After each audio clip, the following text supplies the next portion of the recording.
స్వతంత్రం వచ్చినప్పటి నుంచి రాష్ట్రం ఏర్పాటైనప్పటి నుంచి కాంగ్రెస్ రెడ్డి రాజ్యాన్ని నడిపింది ఆంధ్రప్రదేశ్‌లో.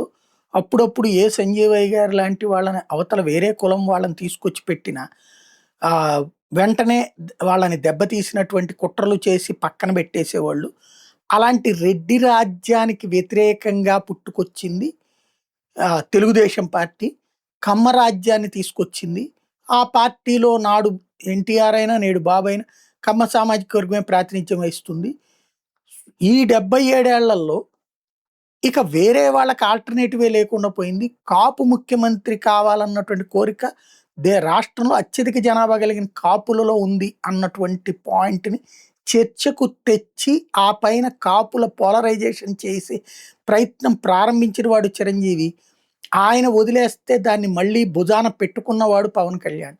ఇప్పుడు ఆ ఆల్టర్‌నేటివ్ పాలిటిక్స్ పక్కకెళ్ళిపోయి కంప్లీట్‌గా చంద్రబాబు గారు 15 ఏళ్ళు ఉండాలా? లేకపోతే 25 ఏళ్ళు ఉండాలా? ఆయన పరిపాలనలో ఆయన కింద మనందరం పనిచేద్దాం.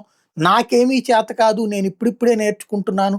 నేను నేర్చుకుంటునే దాకా కూడా ఒక తరం చంద్రబాబు దగ్గరే ఉండాలంటే ఇంకా కొత్త తరం ఏంటి? కొత్త ఆలోచన ఏంటి? ఇది నిజమైన జనసేనకి సంబంధించిన సీనియర్ నాయకుల ఫీలింగ్.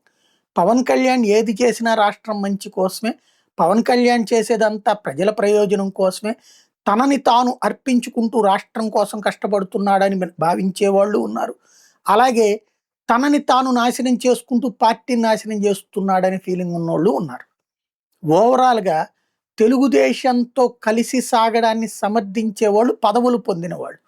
పదవులు పొందని వాళ్ళు ప్లస్ ఆల్టర్‌నేటివ్ పాలిటిక్స్ గురించి దశాబ్దాల తరబడి కలలు కని, అందుకోసం నాడు చిరంజీవిని, నేడు పవన్ కళ్యాణ్‌ని ఎత్తి మోస్తున్న సొంత సామాజిక వర్గమే. ఇప్పుడు ఈ తీరు కరెక్టేనా అన్నటువంటిది ఆలోచించాలి.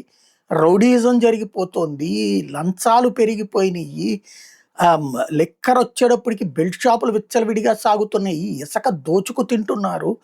నా తెలుగుదేశం వాళ్ళకి పనులవుతున్నాయి. జనసేన వాడికి పనులవ్వట్లేదు. ఇలాంటి సిట్యుయేషన్‌లో కూడా మనం అద్భుతంగానే ఉంది అని ప్రజల్ని నమ్మించాలంటే ముందు మనం నమ్మాలి కదా అనేవాళ్ళు ఉన్నారు. బట్ పవన్ కళ్యాణ్ అయితే అంతా బావుంది అనినే ఫీల్ అవుతున్నారు.